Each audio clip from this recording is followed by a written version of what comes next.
2 தீமோத்தேயு 3வது அதிகாரம் 12வது வசனத்தை நம்ம வாசிக்கலாம்.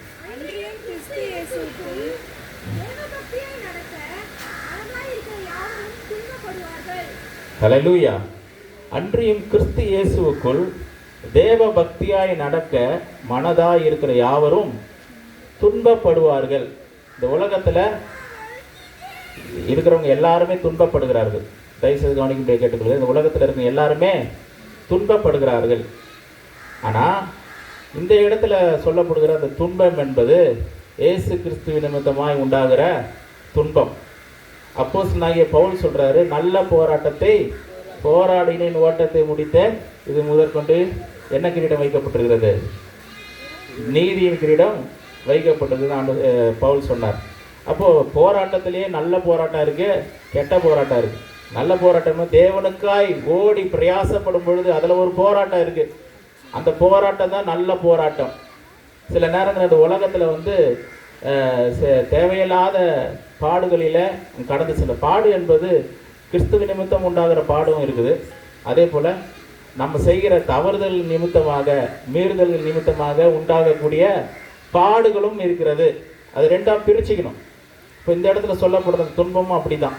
கிறிஸ்துவ நிமித்தம் உண்டாகக்கூடிய துன்பம், நான் தேவனுக்காக வாழணும்னு நினச்சாலே போச்சு. ஹல்லேலூயா. இன்னிலிருந்து நான் ஏசப்பாக்காக வாழ போகிறேன், இன்னிலிருந்து நான் டிவி பார்க்க மாட்டேன், நான் நாடகம் பார்க்க மாட்டேன் நீங்கள் நினச்சிங்கன்னா அன்றைக்கி தான் உங்களுக்கு சோதனை அதிகமாக இருக்கும். முடிவு எடுத்து பாருங்கள். இன்றைக்கி எத்தனை பேர் நம்ம நாடகம் பார்க்குறோம்? யாரும் பார்க்கறது இல்லையா? இங்கே பார்க்க முடியாது. அப்பா இடத்துல நீங்கள் நாடகத்தை பார்க்க முடியாது. பார்க்குறாங்களா? முதியோரில் தான் நான் சொல்கிறேன். அவரு பார்க்க முடியாதுல்ல. பென்ஸ் மெசேஜ், பாஸ்டர் பென்ஸ் அதெல்லாம் தான் ஓடும் நான் நினைக்கிறேன். அப்படிலாம் பார்க்கக்கூடாது. நாடகம் பார்க்கக்கூடாது. நாடகம் நாடகத்தின் மூலமாக பிசாசுடைய கிரியைகள் இருக்கும், வந்துடும். ஏதோ ஒரு நம்ம ஆளுங்க இருக்கிறாரு, கொஞ்சம் போய் பார்க்கலான்னு அந்த பிசாசு என்ன பண்ணிடும், வந்துடும். நாடகம் பார்க்கிறவர்கள் நம்முடைய சபையில் இருக்கலாகாது. அப்படிப்பட்டவர்களை பாளையத்திற்கு தள்ள வேண்டும். சில காரியங்கள் டக்குன்னு மாறணும்னா, மாறுச்சு அப்படின்னா நிறைய மாற்றங்கள் சபையில் உண்டாகும். ஹல்லேலூயா. ஸோ சில காரியங்கள் தவிர்க்கணும். நல்ல போராட்டத்தை போடணும். கெட்ட போராட்டம், நான் நாடகம் பார்த்து அது நிமித்தமாக பிசாசு உள்ளே நான் பாடுறேன், சர்ச்சுக்கெல்லாம் போகிறேங்க, ஆனால் என் வாழ்க்கையில் பாடுதுன்னு சொல்லக்கூடாது. யாரால் வந்தது? அது நம்மளே தேடிக்கிட்டது. ஆனால் ஏசப்பாக்காக வாழும்பொழுது நான் கர்த்தருக்காக ஊழியம் செய்யணும், கர்த்தருக்காக நான் பரிசுத்தமாக வாழணும், நான் டெய்லி ஜெபம் பண்ண போகிற நினைப்போம். நம்ம அதை ஜெபம் பண்ணக்கூடாதபடிக்கு தடைகள் வரும். நான் டெய்லி ஆண்டவர் ஆராதிக்கணும்னு நினைப்பேன், ஆராதிக்கக்கூடாதபடிக்கு சில நேரங்கள் என்ன வரும், தடைகள் வரும். நான் கர்த்தருக்காக ஊழியம் செய்யணும்னு நம்ம நினைப்போம், ஊழியம் செய்யக்கூடாதபடிக்கு தடை வரும். எப்படியாவது இவன் தேவனுக்காக எழும்பக்கூடாது, இவன் தேவனுக்காக காரியங்களை செய்யக்கூடாதுன்னு சொல்லி போராட்டங்களும் தடைகளும் நம்முடைய வாழ்க்கையில் வரும். இதுதான் வசனம் சொல்லுது, கிறிஸ்து இயேசுவுக்குள் தேவ பக்தியாய் நடக்க மனதாய் இருக்கிற யாவரும் துன்பப்படுவார்கள். ஹல்லேலூயா. ஒரு வசனம் உங்களுக்கு தெரியும், ஆவி மாம்சத்துக்கு விரோதமாகவும் மாம்சம் ஆவிக்கு விரோதமாகவும் போராடுகிறது. ஹல்லேலூயா. நம்ம ஆவிக்குரியவர்களாக இருந்தால் இந்த மாம்சம், இந்த மாம்சத்தின் உலகம் நம்மளை என்ன பண்ணோம், அதன்படி இருக்க விடாது. ஆவிக்குரியவனாக இருக்க விடாது, போராடும்.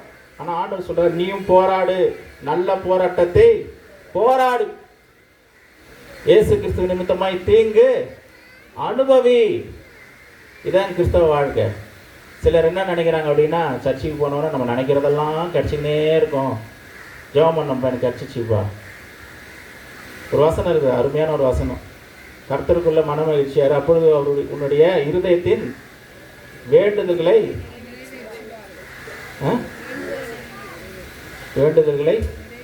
நிறைவேற்றுவார். அருளி செய்வாரா? சரி, அப்போ அது வசனம் எனக்கு தெரியுங்களா? யாருன்னா கண்டுபிடிங்களா பார்ப்போம். வேதம் அறிந்த பண்டிதர்கள் தயவுசெய்து வசனத்தை எடுத்து கண்டுபிடிச்சி வாசிப்போம். கர்த்தரிடத்தில் மனமகிழ்ச்சியாயிரு, அவர் உன்னுடைய இருதயத்தின். இதுதான் ரொம்ப முக்கியம். வசனம் சொல்லுங்க. சங்கீதம் 37:4. வசனம் என்ன சொல்லுது? இருதயத்தின் வேண்டுதல்களை அவர் உனக்கு அருள் செய்வார். இதை நான் புரியுற மாதிரி சொல்லிட்டுங்களா? ஆனால் நம்ம என்ன நினைப்போம் அப்படின்னா, நான் ஒரு ஜெபம் பண்ணேன், அந்த ஜெபத்துக்கு ஆண்டவர் நிறைவேற்றி வைக்கிறார் நம்ம நினைப்போம். ஆனால் இதோட உண்மையான அர்த்தம் என்னென்னா, ப்ரேயர் ரிக்வெஸ்ட்டு கர்த்தர் வந்து ஒரு பேப்பர் எடுத்து ப்ரேயர் ரிக்வெஸ்ட் எழுதுறாரு, ஜெப விண்ணப்பங்கள் எழுதி அதை நம்மக்கிட்ட கொடுத்து இதுக்காக ஜெபம் பண்ணுப்பான்னு சொன்னால் எப்படி இருக்கும்? அதான் அதோட அர்த்தம். இருதயத்தின் வேண்டுதல்களை அருளி செய்வார்னா, நீ இருதயத்தில் என்ன வேண்டணும் அந்த வேண்டுவதை உனக்கு அருளி செய்கிறார். ஹல்லேலூயா. நம்ம நினைக்கிறதெல்லாம் கிடைச்சா எப்படி இருக்கும்? நம்ம என்னென்னமோ நினைப்போம், அதெல்லாம் கிடைச்சா எப்படி இருக்கும்? அது சொல்லலாம் ஆண்டவர். நீ எதை வேண்டிக் கொள்ளணுமோ அந்த வேண்டிக் கொள்றதையே நான் உனக்கு தரேன்றார். கர்த்தரிடத்துல மன மகிழ்ச்சியாக இருந்தால் நம்ம என்ன யோசிப்போம்? ஆண்டவரே, இன்னுமா உங்களுடைய அபிஷேகத்தை நான் பெற்றுக்கொள்ளணும், இன்னுமா உங்களுடைய வல்லமையை பெற்றுக்கொள்ளணும். அப்போ அந்த அந்த வேண்டுதல் யார் கொடுத்தது? யார் கொடுத்தது? கர்த்தர் தான் கொடுக்குறாரு. ஆனால் கர்த்தரிடத்துல மன மகிழ்ச்சியாக இல்லாத ஆளுக்கு வேண்டுதல் வேற மாதிரி இருக்கும். அவன் உலகத்தில் ஏதாச்சும் வேற உலக பிரகாரமான ஆசைகள் இருக்கும். ஆனால் ஆண்டவரோடு கூட மன மகிழ்ச்சியாக இருக்கக்கூடியவன் அவனுடைய வேண்டுதல் எப்படி இருக்கும்னா, ஆண்டவரை சார்ந்து இருக்கும், ஆண்டவரை பற்றினதாக இருக்கும். இப்போ 2 பேருக்கு ஒரு காரியம் இருக்குது. எலிசா தீர்க்கதரிசி. எலிசா தீர்க்கதரிசி யாருடைய வேலைக்காரன்? எலியா தீர்க்கதரிசினுடைய வேலைக்காரன். சரிங்களா? அதே போல கேயாசி. கேயாசி யாருடைய வேலைக்காரன்?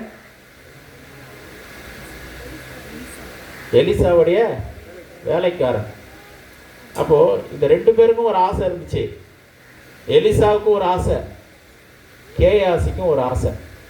எலிசாக்கு என்ன ஆசை அப்படின்னா, தன்னுடைய எஜமானனாகிய எலியாவினுடைய ஆவின் வரம் அவனுக்கு ரெட்டிப்பாய் வேண்டும். அதான் அவனுடைய இருதயத்தின் வேண்டுதல். அது மாறிடுச்சு. அவனுடைய இருதயத்தில் வேண்டுதல் என்ன? தலைவருடைய அபிஷேகம் 2 மடங்கு வேணும். அதுக்காக ஓடிட்டு இருக்கான், பிரயாசப்பட்டு இருக்கான். எலிசா வந்து எலியாவினுடைய சால்வை எலிசாவின் மீது விழுந்ததுக்கு பிற்பாடு அவன் தீர்க்கதரிசியா இல்லை அதுக்கு முன்னாடி அவன் தீர்க்கதரிசியா? கொஞ்சம் யோசிச்சு தான் சொல்லுங்களேன். திடீர்னு இப்படி கேட்டால் நான் என்ன சொல்லுவேன்? எலியாவினுடைய சால்வை எலிசாவின் மீது விழுந்ததுக்கு பிற்பாடு அவன் தீர்க்கதரிசியா இல்லை அதுக்கு முன்பதாகவே அவன் தீர்க்கதரிசியா? யாரோ ஒருத்தர் சொன்ன நம்ம சேர்த்து சொல்லி கொடு. அந்த சால்வை அவன் மேல விழுவதற்கு முன்பதாகவே அவன் தீர்க்கதரிசி தான். காரணம், தீர்க்கதரிசிகளில் புத்திரர்கள் அவரிடத்துல கேட்குறாங்க, விஷயம் தெரியுமாப்பா உனக்கு? உன் தலைவரை வந்து ஆண்டவர் எடுத்துக்க போறாரு தெரியுமா? அதெல்லாம் எனக்கு தெரியும், சும்மா இருக்கிறாரு. என்ன சொல்றாரு?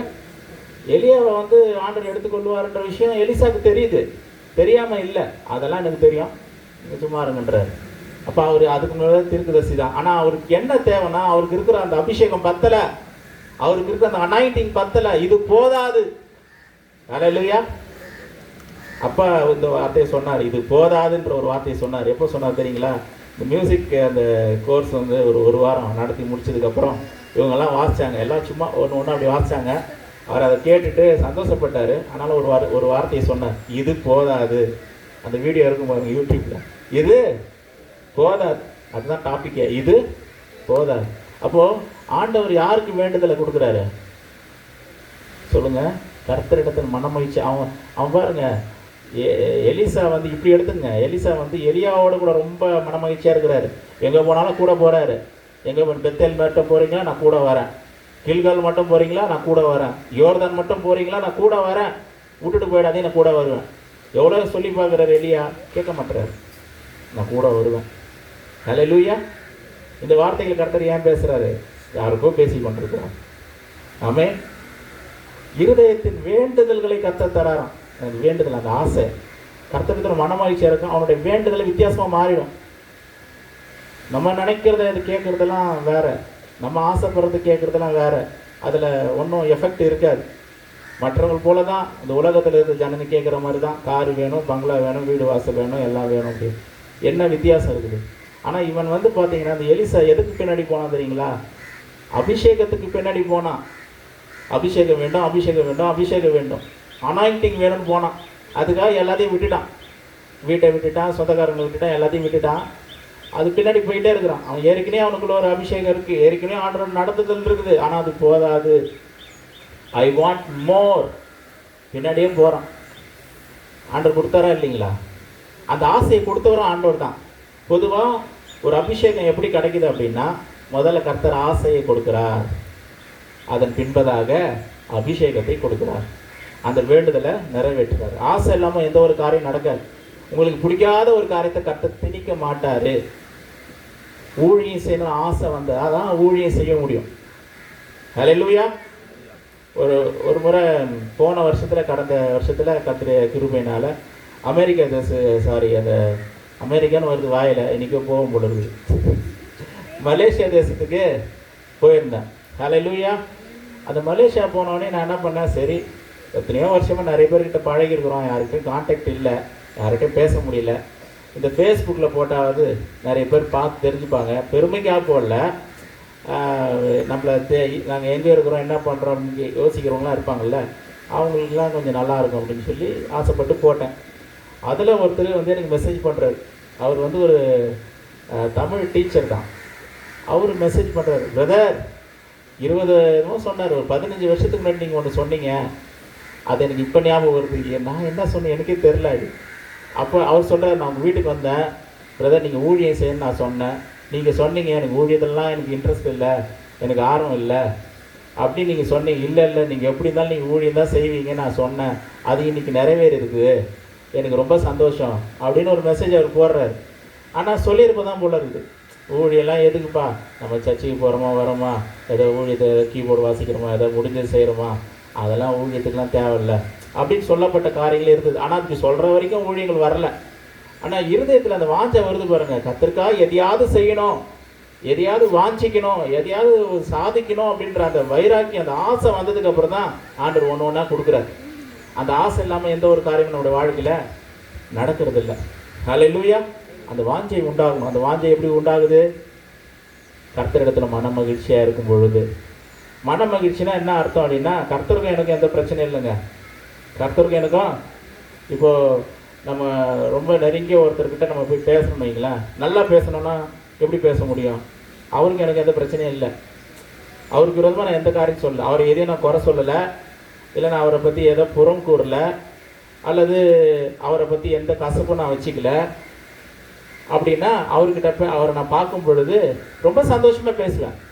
பிரதர் எப்படி இருக்கீங்க, நல்லா இருக்கிறீங்களா, பார்த்து ரொம்ப நாள் ஆயிடுச்சு. இப்போ அவர் மேலே எனக்கு ஒரு கசப்பு இருக்குன்னு வைங்க, ஒரு வெறுப்பு இருக்குது.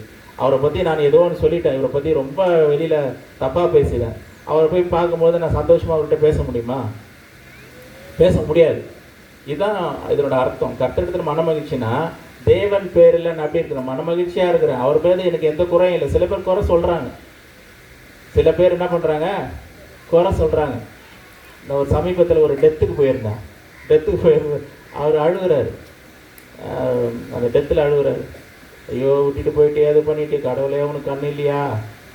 கிறிஸ்தவ இது அடக்காரங்க தான். அவர் சொல்கிறாரு, போச்சே எல்லாம் போச்சே, கடவுளே உனக்கு கண்ணு கிடையாதா அப்படின்றாரு. என்ன இப்படிலாம் அப்படின்னா என்னன்னா, ஒரு வெறுப்பு வந்துச்சு. கடவுள் ஏன் அப்படி பண்ணார், அவருக்கு இதெல்லாம் ஏன் இப்படி பண்ணுறாரு, எங்களை ரொம்ப கஷ்டப்படுத்துறாரு, வேதனைப்படுத்துறாரு அப்படின்னு கடவுள் மேலே என்ன பண்ணிக்கிறாங்க, நொந்து கொள்கிறாங்க. ஆனால் உண்மையாக கர்த்தரை நேசிக்கிறோம் சார். கர்த்தர் கொடுத்தார், கர்த்தர் எடுத்தார். எந்த ஒரு சூழ்நிலை நம்ம மாம்சத்தில் இருக்கிறோம், வருத்தம் இல்லாமல் இருக்காது, துக்கம் இல்லாமல் இருக்காது, கண்ணீர் வராமல் இருக்க, எல்லாம் வரும் தான். ஆனால் வார்த்தை ரொம்ப முக்கியம். ஏன்னா அந்த வார்த்தை தான் ஆண்டவரை வந்து ரொம்ப காயப்படுத்தும். இஸ்ரவேல் ஜனங்க எப்படி விழுந்து போனாங்கன்னா அவங்க பேசின பேச்சினால தான். சொல்கிற வார்த்தை, வேர்ட்ஸ் ஆர் வெரி இம்பார்ட்டண்ட். அது ரொம்ப ரொம்ப முக்கியம். சொல்லுகிற வார்த்தைகள். நான் அடிக்கடி நான் சொல்லுவேன் என்னென்னா, கர்த்தர் வந்து யாரை வேணாலும் கர்த்தர் பயன்படுத்துவார். ஒரு கொலை செய்கிறோன்னா கூட கர்த்தர் பயன்படுத்த முடியும். அதுக்காக கொலை செய்யறதுக்கு முயற்சி பண்ணாதீங்க. கொலை செய்கிறனா கூட கர்த்தர் என்ன பண்ண முடியும்? ஏன்னா ஒரு உதாரணம் சொல்லுங்கள், யாருன்னா அப்படி பயன்படுத்தி இருக்கிறாரா?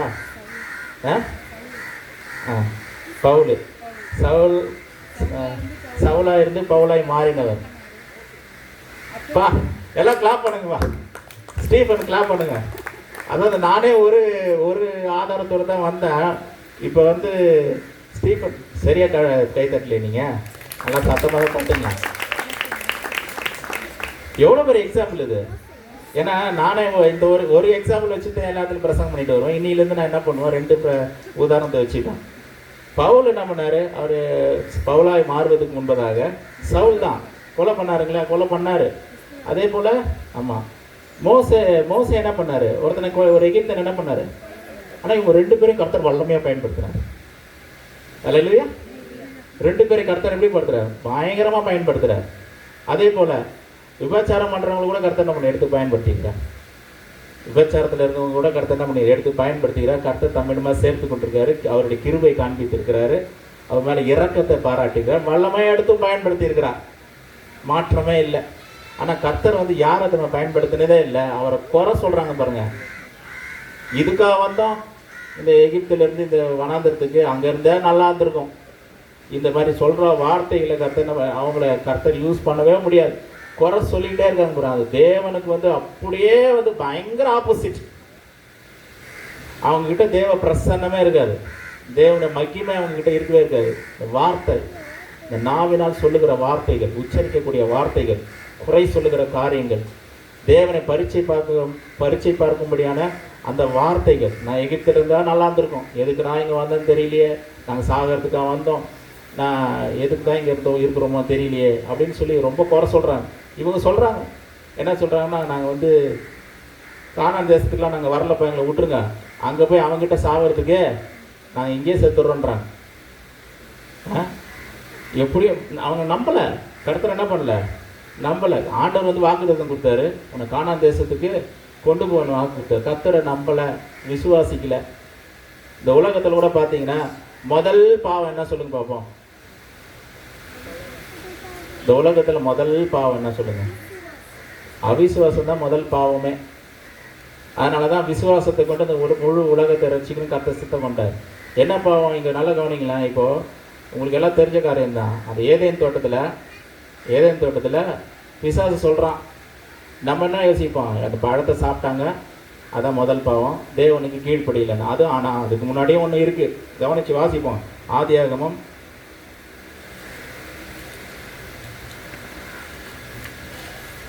3வது அதிகாரம்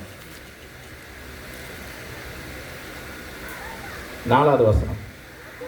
சர்ப்பம் ஸ்திரீயை நோக்கி, நீங்கள் சாகவே சாவதில்லை, நீங்கள் இதை புசிக்கும் நாளிலே உங்கள் கண்கள் திறக்கப்படும் என்றும், நீங்கள் நன்மை தீமை அறிந்து தேவர்களைப் போல இருப்பீர்கள் என்றும் தேவன் அறிவார். பாருங்க, சர்ப்பம் சொல்லுது, சர்ப்பம் ஸ்திரீயை நோக்கி நீங்கள் சாகவே சாவதில்லை. ஆனால் கர்த்தர் என்ன சொன்னாரு 17வது வசனத்துல,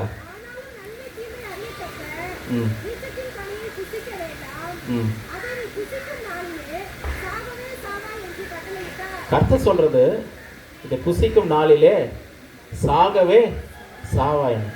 சர்ப்பம் என்ன சொல்லுது, பிசாசு என்ன சொல்றான், சாகவே. இந்த 2 ஸ்டேட்மெண்ட் தான் இவங்களுக்கு முன்னாடி நிற்குது.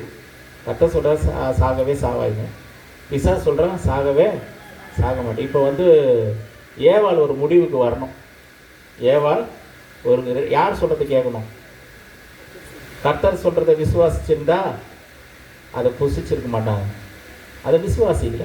சரி, இந்த சர்ப்பம் சொல்றதால கொஞ்சம் நல்லா இருக்கிற மாதிரி இருக்கு, புசிப்புக்கு நல்லா இருக்குது, கண்ணுக்கு இனிமையாக இருக்குது, இதை நம்ம கொஞ்சம் ட்ரை பண்ணி பார்க்கலாம், சாக மாட்டேன் போல இருக்குது. இந்த கர்த்தர் வந்து தேவர்களை புசிக்கும் நாளையில் தேவர்களை போல மாறிடுவோம், இதெல்லாம் நம்மளாம் தேவர்கள் போல ஆகக்கூடாதுன்னு சொல்லி இந்த மாதிரி பண்ணி வச்சுருக்கிறாரா இப்படின்னு சொல்லி அப்படியே ஆப்போசிட்டாக அவனுடைய எண்ணங்கள்லாம் போயிடுச்சு. ஆண்டவரை நம்பலை, கர்த்தருடைய வார்த்தையை நம்பலை, பிசாசு சொல்கிற வார்த்தையை என்ன பண்ணுறாங்க, நம்ப ஆரம்பிச்சு. அநேக பேர் ஆண்டவருடைய வார்த்தையை விட இந்த உலகம் சொல்கிற வார்த்தையை அதிகமாக நம்புகிறாரு. அல்லேலூயா. ஜெபம் பண்ணு ஆண்டவர் சொல்கிறாரு, இந்த உலகம் வேறு மாதிரி சொல்லும், இந்த உலகத்தை கொஞ்சம் அனுபவிச்சுக்க, இந்த காலத்தில் தான் நீ சந்தோஷமாக இருக்க முடியும் அப்படின்னு. எதை நம்புகிறோம் நம்ம, ஜபமா என்னப்பா ஜபம்னா ஜபம் பண்ணுறது அப்படின்னு யோசிக்கிறோம். அப்படியே வார்த்தை சொல்லுது, தேவனை தேடணும், அவருக்குள்ள பயபக்தியாக இருக்கணும், கர்த்தருக்கு பயந்து நடக்கணும் அப்படின்னு கர்த்தர் சொல்கிறாரு. அதெல்லாம் சிலருக்கு ஏற்றுக்கொள்ள முடியல. அவர்கள் நினைக்கிற காரியங்கள், இந்த உலகம் சொல்லுகிற காரியங்கள், அவருடைய நண்பர்கள் சொல்லுகிற காரியங்கள், உறவினர்கள் சொல்லுகிற காரியம் பெருசாக இருக்கு. நம்ம யாருடைய வார்த்தையை நம்ப போகிறோம்? இது இஸ்ரவேல் ஜனங்க அப்படிதான், கர்த்தருடைய வார்த்தையை நம்பலை. சொல்கிறாரு ஆண்டவர், போயிட்டு ஒரு கானான் தேசத்தில் கூட்டி சேர்ப்பேன், கொண்டு செல்லுவேன்றாரு, நம்ப மாட்டுறாங்க. அங்கே இருக்கிறவங்க ராட்சிதர்கள், அவன் கையில் சாவறதுக்கு இங்கே செத்துட்டா நல்லா இருக்கும்னு சொல்லி சொல்கிறாங்க. இந்த வார்த்தை கர்த்தர் கேட்டுட்டார். மோசே கிட்ட சொல்கிறாரு, அவங்க சொன்னபடியே நான் செய்கிறேமான்றேன். அவங்க தானே சாவணும்னாங்க, அதை நான் கொடுக்குறேன், அதன்படி நான் செய்கிறேன்றது. வாயின் வார்த்தைகள் ரொம்ப முக்கியம். செத்துறேன்னா சில நேரங்கள் என்ன ஆகிடும், அது அப்படியே நடக்கும். ஹல்லேலூயா. வாயின் வார்த்தை ரொம்ப ரொம்ப முக்கியம். எலியா தீர்க்கதரிசி என்ன சொன்னாங்க? போதும் கர்த்தாவேன்றார். நம்ம என்ன சொல்கிறோம்? இது போதாதுன்னு சொல்கிறோம். ஆனால் எலியா என்ன சொன்னார்? போதும் கர்த்தாவே, நீ போ, எழுந்துரு, மடமண்டு போ. அடுத்ததே வேலை கொடுத்துட்டாரு. ஆண்டவர் வந்து கன்வின்ஸ்லாம் பண்ணல எலியா கிட்ட. ஏன்பா அப்படி சொல்கிற? நான் உன்னை கொண்டு எவ்வளோ பலத்த காரியங்களை செஞ்சுருக்கிறேன். உன்னை கொண்டு நான் நீ பண்ண ஜபத்தை கேட்டு வானத்துலேருந்து அக்கினிலாம் கீழே இறக்குறேன்னே, அப்போமா உனக்கு டவுட் வரல? அப்படிலாம் ஆண்டவர் பேசவே இல்லை. சொன்னார் போதும்னு. சரி போ, உன் ஸ்தானத்தில் போய் எலிசாவை போய் அபிஷேகம் பண்ணுன்னு அனுப்பிச்சி விட்டுறேன். அவள் தான் அவர் கதை அதோட முடிஞ்சிச்சு. அதோட கொஞ்ச நாள் இருந்து இவரை கொஞ்சம் ரெடி பண்ணுற வரைக்கும் கொஞ்சம் நாள் உயிரோடு இருக்கிறார். அவ்வளோதான். ஊழி அங்கே மாறி போய்விட்டது. ஹல்லேலூயா. எனக்கு வேணாம், இது எதுக்கு, எனக்கு தேவை கிடையாது அப்படின்னு நினச்சா ஒன்றும் வந்து கிடைக்காது. ஹல்லேலூயா. நான் ஆண்டவருடைய காரியங்களை விரும்ப வேண்டும், நாட வேண்டும். கீழானவைகள் அல்ல, மேலானவைகளை நாடுங்கள் சொல்லுது. பூமிக்குரியவைகளை அல்ல, சொல்லுங்க, மேலானவைகளை நாடுங்கள். அப்படி மேலான நான் இல்லைங்க, மேலானவதை நாடுறேங்க. ஆனால் வந்து எதனா ஒரு தடை வந்துடுது, எதனா ஒரு பிரச்சனை வந்துடுது, அதுக்கு பேர் தான் என்னது? நல்ல போராட்டம். ஹல்லேலூயா. ஏசப்பாக்கு வந்த போராட்டத்தை விட நமக்கு அதிகமாக வந்துடுச்சு. எப்படி இருக்கும்?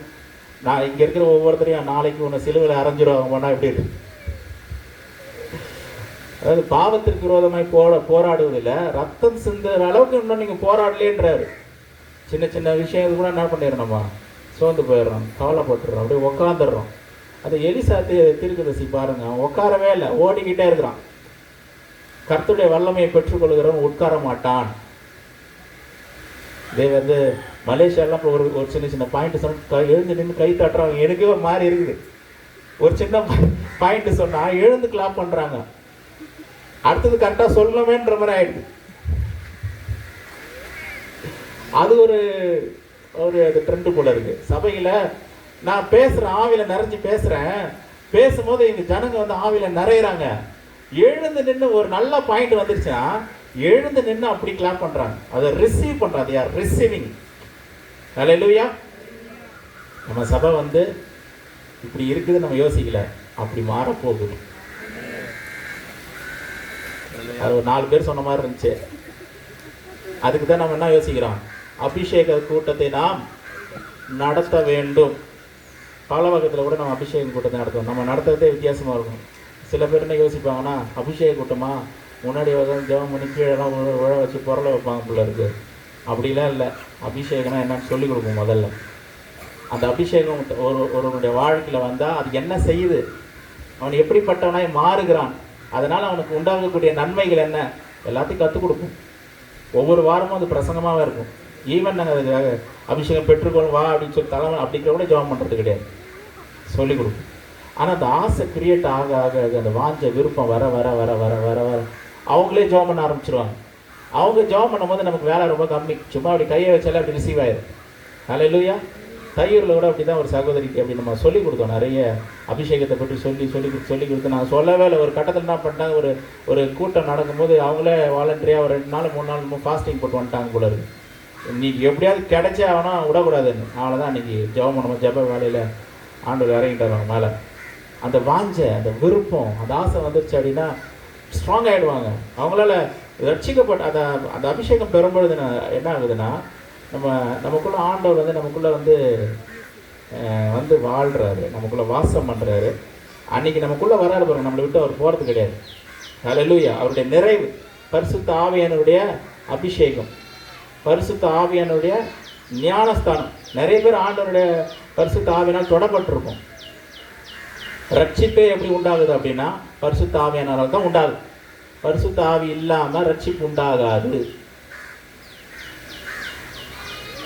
ஆண்டவர் ஏதோ ஒரு விதத்தில் நம்மளை உணர்த்தி இருக்கிறாரு, சில காரியங்களை புரிய வச்சிருக்கிறாரு. சில காரியங்களை விசுவாசிக்க வச்சிருக்கிறாரு. அதனால தான் ரட்சிப்பே உண்டாகுது. ஆனால் அந்த அந்த அபிஷேகம் ஒரு லிமிட், அந்த அபிஷேகம் ஒரு லிமிட். ஆனால் ஆண்டவர் சொல்கிறாரு, ஒரு குறிப்பிட்ட காலத்தில் உங்களுக்கு பரிசுத்த ஆவியானவருடைய அபிஷேகத்தை, நீங்கள் பரிசுத்த ஆவியானவருடைய ஞானஸ்தானத்தை பெற்றுக்கொள்வீர்கள். ஒருவன் ஆவியினாலும் ஜலத்தினாலும் பிறவாவிட்டால் தேவன் ராஜ்யத்தில் பிரவேசிப்பதுன்னு சொன்னார். அப்போது நம்ம ஜலத்தினால ஞானஸ்தானம் பெற்றிருக்கிறோம். எத்தனை பேர் ஜலத்தினால் ஞானஸ்தானம் பெற்றிருக்கிறோம்? பெற்றுக்கிறோமா? ஓகே.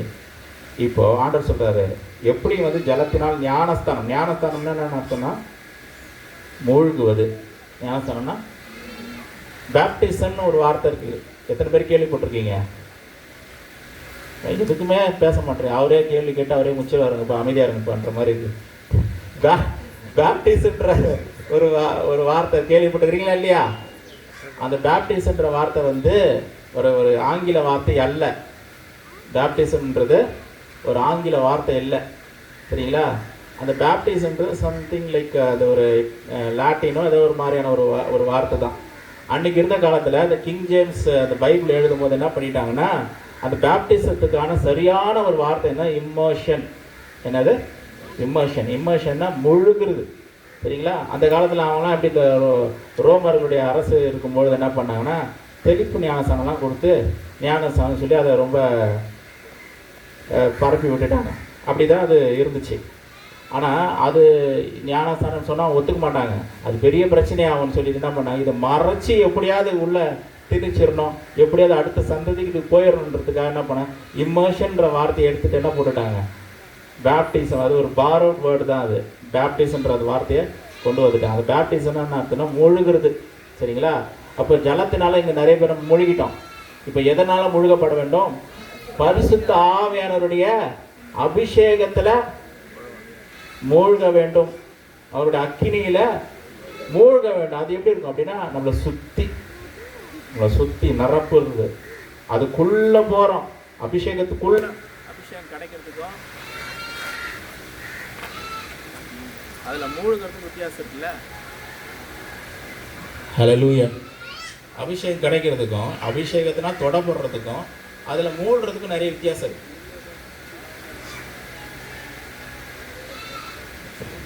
ஓகே, போதும். ஸோ பரிசுத்த ஆவியானோட அபிஷேகத்தில் மூழ்க வேணும். அது வந்தால் தாங்க மாற்றங்கள் உண்டாகும். இல்லைன்னா எத்தனை வருஷம் ஆனாலும் ஒரு மாதிரி அப்படியே கிராஜுவலாக போகும், ஒரு மாதிரி கிராஜுவலாக போகும். ஆனால் ஆவியானோட அபிஷேகம் அவருடைய வல்லமை இறங்கிருச்சு அப்படின்னா ஒவ்வொருத்தரும் எப்படி ஆகிடுவோம், அக்கினியாய் மாறி விடுவோம். ஹல்லேலூயா. நமக்கு வரக்கூடிய போராட்டங்களை சமாளிப்பதற்கு, நமக்கு வரக்கூடிய நெருக்கங்களை சமாளிப்பதற்கு நமக்கு தேவையானது பரிசுத்த ஆவியானோட அபிஷேகம். ஆமென் சொல்ல மாட்டீங்களா? இதுக்கு சொல்லணும் ஆமென். அந்த அபிஷேகம் தேவை. சரி, இப்போ ஷார்ட்டாக முடிச்சிடறேன் பாருங்கள். தேவபக்தியாக நடக்க மனதாக இருக்கிற யாவரும் துன்பப்படுவார்கள். இப்போ தேவ பக்தினா என்னன்னு கொஞ்சம் அதை நம்ம புரிஞ்சுக்கிறது ரொம்ப அவசியமான ஒரு காரியம். அதுக்கு ஒரு வசனத்தை வாசிக்கலாம். யாக்கோபின் நிருபம் 1வது அதிகாரம் 20வது வசனத்தை நம்ம வாசிக்கலாம். யாக்கோபு 1:20.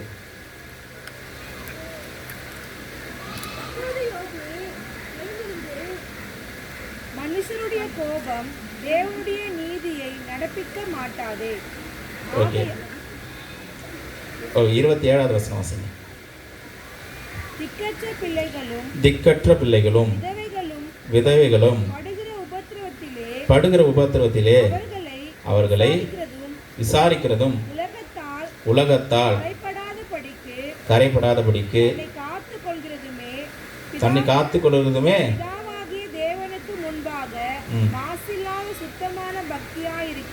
ஹல்லேலூயா.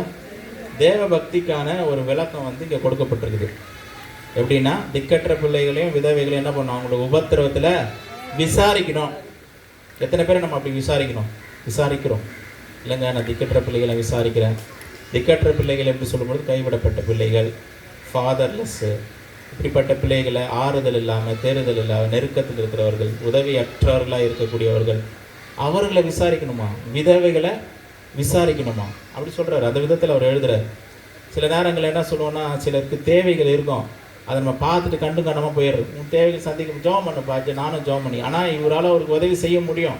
ஆனால் அவர் என்ன சொல்கிறாரு, ஜெபம் பண்ணிக்கலாம்ப்பா, ஜெபம் பண்ணால் ஆண்டவர் ஏதாவது சந்திப்பார். அப்படி வாயினால் சொல்கிறதெல்லாம் இல்லை. கிரியை இல்லாத விசுவாசம் செத்ததாக இருக்குது. கிரியை செய்ய, விசுவாசத்தில் என்ன வேணும், ஒரு கிரியை நீ காட்டு, உன்னுடைய அன்பை மற்றவர்களுக்கு என்ன பண்ண நீ காண்பி அப்படின்னு சொல்லி அவர் சொல்கிறாரு. அப்போது தேவனுடைய நீதியை, தேவனுக்கு இவைகளெல்லாம் தேவனுக்கு பிரியமான காரியங்கள். மற்றவர்களுக்கு உதவி செய்வது, திக்கற்ற பிள்ளைகளை விசாரிப்பது, விதவைகளுக்கு உதவி செய்வது, இதெல்லாமே வந்து தேவனுக்கு பிரியமான காரியங்கள். தேவனுக்கு பிரியமான காரியங்களை செய்வது தேவ பக்தி முதல்ல. ரெண்டாவது ஒரு காரியம், உலகத்தால் கரைப்படாதபடிக்கு தன்னை காத்து கொள்ளுகிறதுமே. உலகத்தினால் என்ன பண்ணக்கூடாதான், கரைப்படக்கூடாது. இந்த உலகம் ஆண்டவர் சொல்றது, இதோ உலகத்தின் அதிபதி வருகிறான், அவனுக்கு என்னிடத்தில் ஒன்றும் இல்லைன்றார். சிலர்கிட்டலாம் பிசாசு வரான், ஏன்னா அவனுடைய ப்ராப்பர்ட்டி அங்கே இருக்குது, அதனால தான் வரான். ஹல்லேலூயா. சினிமா பாட்டு நல்லா கேட்டுகிட்டே தான் வந்துடுவான். ஏன் வரான்னா, என் பாட்டு தான் நீ கேட்குறிய, அதனால் பார்த்துட்டு போகலான்னு வந்தேன். ஹல்லேலூயா. ஆண்டவர் சொல்கிறாரு, சிலர்லாம் சிரிக்கிறீங்க ஏன்னு தெரியல. ஆண்டவர் சொல்கிறாரு, இதோ உலகத்தின் அதிபதி என்னிடத்தில் வரான், அவனுக்கு என்னிடத்தில் ஒன்றும் கிடையாது. என்ன இருக்குது, ஒன்றும் கிடையாது. ஆனால் நம்ம மனசு வந்து உலகத்தில் இருக்குது, சினிமாவில் இருக்குது, உலக பொருள் மேலே இருக்குது, உலக நகைகள் மேலே. சில பேருக்கு வந்து அதுதான் உயிர்னு இருக்கும், அது இல்லாமல் வாழ்க்கையில் எல்லாமே போச்சுன்ற மாதிரி இருக்கும். இந்த உலகத்தில் அவங்களுடைய காரியங்கள் இருக்கும், அவங்களுடைய எண்ணங்கள் எல்லாம் உலகத்தில் இருக்கும். சில பேர் உறவினர்கள் ஒரு விக்கிரகமாகவே மாறிடும். அது கர்த்தர்கிட்ட வரமாட்டாங்க. எங்கே சர்ச்சைக்கு வரலன்னா, இல்லைங்க கல்யாணம் வச்சுட்டாங்க போயிட்டாங்க அப்படின்றாங்க. சரி ஏதோ போயிட்டாங்க போல இருக்குது. அடுத்த வாரம் கேட்டால் அடுத்த வாரம் இன்னொரு கல்யாணம், அப்புறம் இன்னொரு சீமந்தம், இன்னொரு நிகழ்ச்சி, இது போய்கிட்டே இருக்கிறாங்க. எப்போ தான் சர்ச்சைக்கு வருவீங்கன்ற மாதிரி இருக்குது. அப்போ உலகம் என்ன பண்ணுது, யாரையும் பிரியப்படுத்தணும், யாரையும் சந்தோஷப்படுத்தணும்.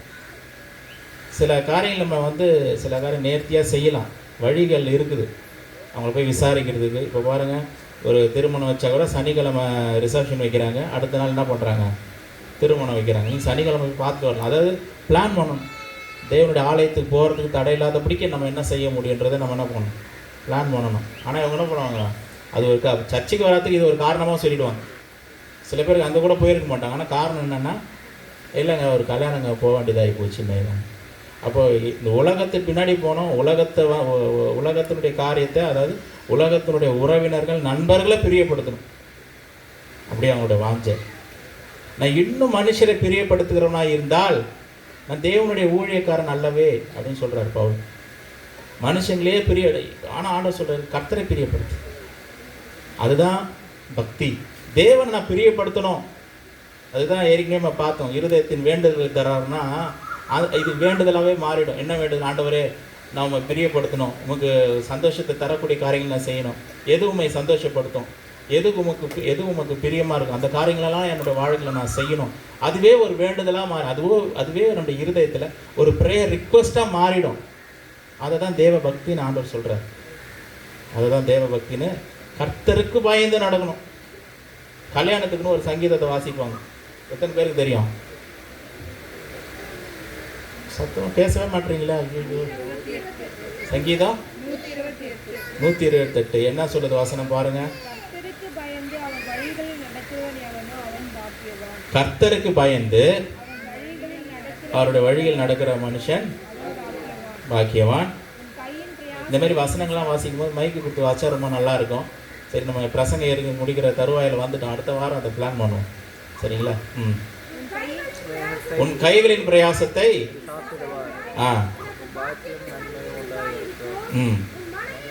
நல்ல கவனிங்க. உன் மனைவி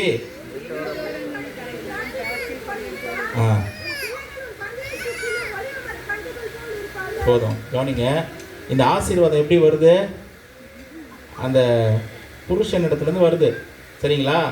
புருஷன் இடத்துல வந்து அவர் நிமித்தம் அவர் வந்து முதல்ல எப்படி பண்ணணும், தலைவர் முதல்ல எப்படி இருக்கணும், கர்த்தருக்கு பயந்து நடக்கக்கூடியவராக இருக்கணும். அவர் பயந்து நடந்தாருன்னா அடுத்த ஸ்டெப்பு, உன் மனைவி வீட்டோரங்களில் இருக்கக்கூடிய கனி தரும் திராட்சை செடி, உன் பிள்ளைகள் அப்போ பிள்ளைகள் நல்லா இருக்கணும்னா அது யாருக்கிட்ட இருக்குது?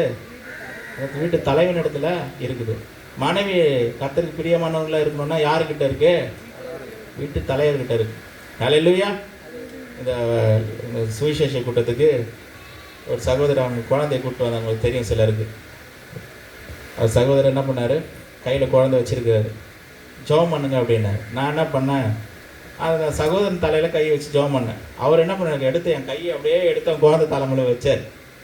ஹல்லேலூயா. அப்படின்னு ஐயோ, முதல்ல என் குழந்தைக்கு ப்ரேயர் பண்ணிவிடுங்க, முதல்ல என் குழந்தைக்கு ப்ரேயர் பண்ணுங்க, என் குழந்தை நல்லா இருக்கும். அந்த இடத்துல நம்ம ஒரு தகப்பனுடைய அந்த பாசத்தை, அந்த தகப்பனுடைய அன்பை நம்மளால் பார்க்க முடியுது. ஆனால் வேத வசனம் என்ன சொல்லுதுன்னா, முதல்ல தலை நீ நல்லாரு, நீ முதல் கரெக்டாகு, நீ கரெக்டாக இருந்தால் ஆட்டோமேட்டிக்காக பிள்ளைங்க நல்லா இருப்பாங்க, உன் மனைவி நல்லா இருப்பாங்க. தலைவன் இடத்துல இருக்குது. நம்ம அவர்கிட்ட அதை போய் சொல்ல முடியுமா? என்னுடைய வாஞ்சன்னா இவர் முதல்ல மாறணும், இவர் மாறினா குழந்தை அதோடைய எதிர்காலம் ஆசீர்வாதமாக இருக்க போகுது, மாற்றங்கள் உண்டாகும். ஹல்லேலூயா. அதை நான் அவர்கிட்ட சொல்ல முடியாது. பட் ஆனால் அவர் யோசிச்சார், குடும்பத்தில் இருக்க தலைவர் நல்லா இருந்தாருன்னா அவங்க மனைவி நல்லா இருப்பாங்க, பிள்ளைகள் நல்லா இருப்பாங்க, அந்த குடும்பம் ஆசீர்வாதமாக இருக்கும். உங்ககிட்ட தான் இருக்குது. சிலர் என்ன சொல்கிறாங்க, நான் தாங்க கெட்டு போயிட்டேன், என் பிள்ளையாவது நல்லா இருக்கட்டும்ன்றாங்க. அது எப்படிங்க ஏற்றுக்க முடியும்? சங்கீதம் 128 படித்தவங்க அதை ஏற்றுக்க முடியாது. நான் தான் குடிச்சிட்டேன், குடிக்காரனா மாறிட்டேன், நீயாவது கொஞ்சம் நல்லா இரு. அப்போது இவர் எப்படி முன்மாதிரியாக இருக்க முடியும்? பவுல் சொல்கிறாரு, நான் கிறிஸ்துவை பின்பற்றுவது போல நீங்களும் என்னை பின்பற்றுங்கள். அப்போ அந்த குடும்பத்தினுடைய தகப்பனார், அந்த குடும்பத்தினுடைய அந்த தலைவர், அவர் என்ன பண்ணணும், என் வாழ்க்கையை பாரு, நான் எப்படி நடக்கிறேன், நான் எப்படி ஜெபம் பண்ணுறேன் பார்க்கணும் அவசியம் இல்லை. நம்ம இருந்தாலே அது தானாக வந்துடும். அவர் ஜெபிக்கக்கூடியவராக இருந்தால் பிள்ளைகளும் ஜெபிக்கக்கூடியவர்களாக மாறுவார்கள். அவர் கர்த்தரை நேசிக்கக்கூடியவராக இருந்தால் பிள்ளைகளும் கர்த்தரை நேசிக்கக்கூடியவர்களாய் மாறுவார்கள். தகப்பன் எவ்வழியோ பிள்ளைகளும் அவ்வழியாக போவார்கள். ஹல்லேலூயா. ஸோ நம்ம எப்படி இருக்கணுமோ அப்படி தான் அந்த ஆசீர்வாதங்கள்லாம் போயிட்டு. ஆண்டவரோட இடத்துல ரொம்ப ஸ்ட்ரிக்டாக பேசுகிற, கடுமையாக ஒரு இடத்துல பேசுகிற, நீ என் வேதத்தை நீ மறந்தாய், அதனால் உன் பிள்ளைகளை நான் மறக்கிறேன்ற. என்னுடைய வேதத்தை கேட்கறதுக்கு ஒரு மனசு கிடையாது. இந்த சத்தியத்தை அறிந்து கொள்வதற்கு உனக்கு மனசு இல்லை. இந்த வேதம் வேணான்னு நினைக்கிறேன், இந்த ஜபம் வேண்டான்னு நினைக்கிறேன், இந்த சர்ச்சு வேண்டான்னு நினைக்கிறேன். எனக்கு எதுக்குங்க, அதெல்லாம் நான் தான் போயிட்டேன், என் வாழ்க்கை முடிஞ்சிச்சு, என் பிள்ளைங்களாம் நல்லா இருக்கும். அப்படி நடக்காது. நம்ம தேவன் அறிந்த பிள்ளைகளாக இருந்தால், நம்ம ரட்சிக்கப்பட்ட பிள்ளைகளாக இருந்தால், நம்ம ஞானஸ்தானம் எடுத்த பிள்ளைகளாக இருந்தால், திருச்சபையில் அங்கத்தினராக மாறின பிள்ளைகளாக இருந்தால், ஆண்டவர் நமக்கு வச்ச சட்டம் தெரியுங்களா, நீ வேதத்தை மறந்தால் உன் பிள்ளைகளை நான் மறப்பேன்றார். அவர் வேதத்தை நம்ம என்ன பண்ணக்கூடாது, நம்ம மறக்கக்கூடாது. அவருடைய வார்த்தையை நம்ம மறக்கக்கூடாது. நம்ம இன்னைக்கு எது செய்கிறோமோ அதுதான் நாளைக்கு நம்ம பிள்ளைகளுக்கு அது சொத்தாய் மாறும், சுதந்திரமாய் மாறும். ஆண்டவரே, இன்னைக்கு இவ்வளோ நாள் இதெல்லாம் சரியாக பெருசாக தெரியல ஆண்டவரே, இவ்வளோ நாள் எனக்கு இதெல்லாம் பெருசாக யாரும் சொல்லிக் கொடுக்கல, கற்றுக் கொடுக்கல, எனக்கு அந்த அளவுக்கு படிப்பு அறிவு இல்லை ஆண்டவரே, எனக்கு நாலேஜ் இல்லை. ஆனால் இன்றைக்கி சொல்லியிருக்கிறீங்க, இன்னிலிருந்து நான் என்ன பண்ணுறேன், இந்த வேத வசனத்தை கொஞ்சம் கேட்குறேன், இந்த வசனங்களை கேட்குறேன், நான் சபைக்கு வரேன். என் பிள்ளைகளுக்கு நம்ம இந்த உலகத்தில் என்னதான் சொத்து சம்பாதிச்சு சேர்த்து வச்சா கூட நாளைக்கு அது எப்படி நிரந்தரமாக இருக்குமோ நமக்கு தெரியாது. ஆனால் அந்த நீதியை நம்ம சேர்த்து வச்சோம் அப்படின்னா அந்த பிள்ளைகளுடைய எதிர்காலம், உன் சந்ததி, உன் சந்ததியினுடைய சந்ததி, சந்ததியினுடைய சந்ததி, அது ஆசீர்வாதமாக இருக்கும். நம்மக்கிட்ட தான் இருக்குது. நம்ம பிள்ளைகள் நல்லா இருக்கணுமா, உண்மையாக நம்ம பிள்ளைங்க மேலே ஒரு பாசம் இருந்துச்சுன்னா, ஒரு அன்பு இருந்ததுன்னா கர்த்தருடைய வழிகளில் நடக்க ஆரம்பிச்சிடும்.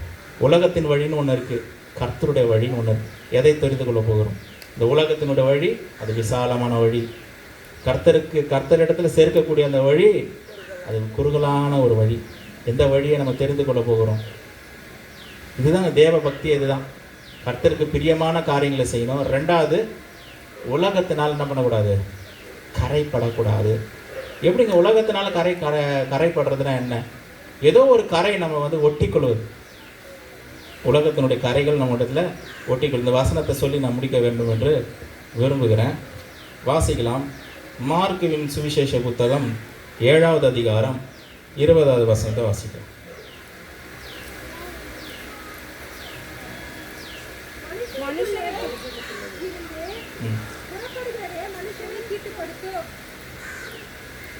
இருபதுலேருந்து 23 வரைக்கும் வாசிக்கலாம்.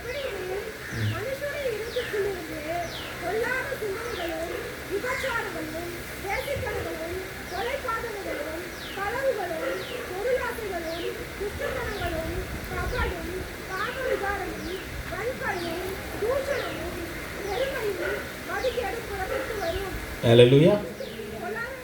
போதும். இது படிக்கணும். பொல்லாங்கானவைகளாகிய இவைகளெல்லாம் உள்ளத்திலிருந்து புறப்பட்டு மனுஷனை தீட்டுப்படுத்தும் என்றார். இதெல்லாம் ஒரு மனுஷன் என்ன பண்ணுது? தீட்டுப்படுத்திடுதான். இந்த கதை இந்த வசனத்தை எதுக்கு சொல்கிறாங்கன்னா, சீஷர்கள் கவனிக்கிறீங்களா? தயவுசெய்து கவனிங்க, முடிச்சிடுறேன். சீஷர்கள் என்ன பண்ணுறாங்க? கை கழுவாமல் சாப்பிட்றாங்க. எல்லாருக்கும் ஒரே டென்ஷன். நம்மளாம் யூத முறையில் இருக்கிறோம், கை கழுவாமல் எப்படி சாப்பிட்றது? வீட்டுக்குள்ளே போனால் காலெல்லாம் கழுவிட்டு போவோம், எல்லாம் சுத்தபத்தமாக இருக்குது தேவையில்லையா? அவங்க சீஷர்களுக்கு வந்து வெரி இன்டீசென்ட் ஃபெல்லோ அப்படிலாம் சொல்லி இவங்க எல்லாம் திட்டுறாங்க. அப்போ தான் ஆண்டவர் இந்த விஷயத்த சொல்கிறார். நம்ம சாப்பிட்றதெல்லாம் வாய்க்குள்ளே போகிறதெல்லாம் எப்படியோ சாப்பிட்டு அது ஆசன வழியாக கழிந்து போயிடும். ஆனால் உள்ளேருந்து வாய் வழியாக வர்றது தான் ரொம்ப பிரச்சனை. அதுதான் ஒரு மனுஷனை தீட்டுப்படுத்துன்ற. உள்ளேருந்து வெளியே வருது பாருங்க. இருதயத்தின் நிறைவினால வாய் பேசும். அப்போ இந்த இருதயம் எதனால் நிறைந்திருக்கணும்னு சொல்லுங்க பார்ப்போம். முடிக்க விரும்புகிறேன். Very good. தேவனுடைய வார்த்தை. இதையை கிளாப் பண்ண மாட்டீங்களா? பண்ணுங்க பண்ணுங்க. தீபாவுக்கு எவ்வளோ சந்தோஷம் பாருங்க, அவன் வீட்டுக்காரு கை. சரி, அப்போ இருதயம் வார்த்தையினால நிரம்பி இருக்கணும். வேற என்ன நிரம்பி இருக்கலாம்? தேவ ஆவினால். ஹல்லேலூயா. தேவ ஆவினால் நிரம்பப்பட்டிருக்கும். வேற எதனால் நிரம்பும்? வார்த்தையினால, தேவ ஆவினால, அபிஷேகத்தினால, அப்புறம்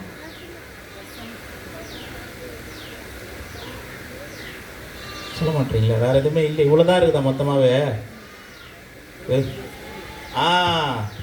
தேவ அன்பு. மறுபடியும் கிளாப் பண்ணும் அவருக்கு. தேவ, ஏன்னா வசனம் சொல்லுது. ரோமர் 5:5 தானே? படிங்க. ஏதோ ஒரு கேப்ல அவர் வந்து பைபிள் படிக்கிறார் நான் நினைக்கிறேன். மேலும் நமக்கு அருளப்பட்ட பரிசுத்த ஆவியினாலே.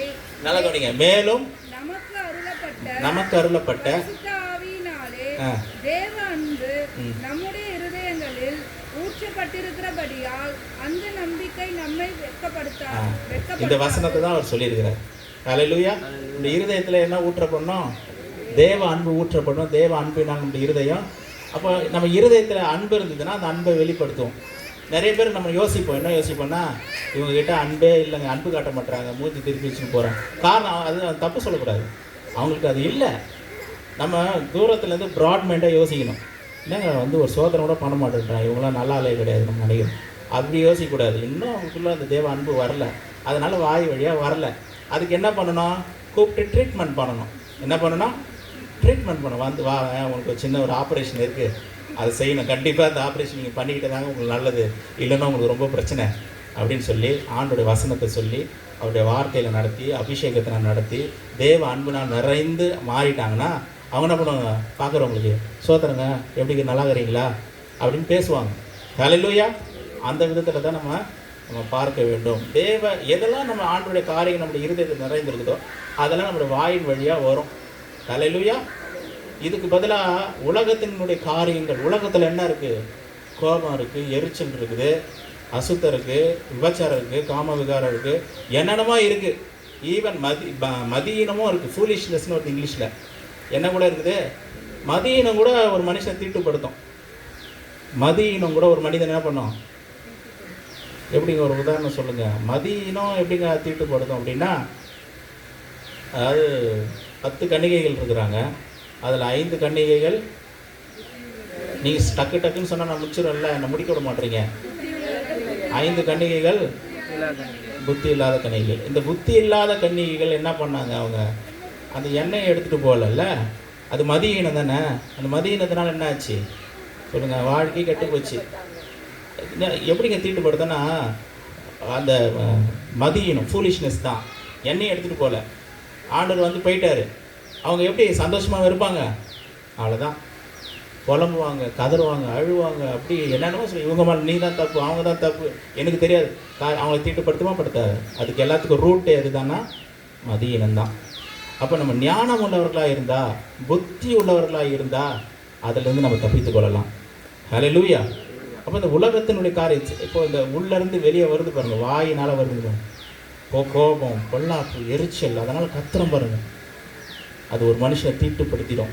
இந்த தீட்டுப்படுத்தாமல் உன்னை நீ பாதுகாத்து கொண்டுட்டுனா நீ தேவ பக்தியாக நடக்கிறவன் என்ற அர்த்தம். ஹல்லேலூயா. வார்த்தை ரொம்ப முக்கியம். நம்ம வாயிலிருந்து புறப்படுகிற அந்த வார்த்தை ரொம்ப ரொம்ப முக்கியம்.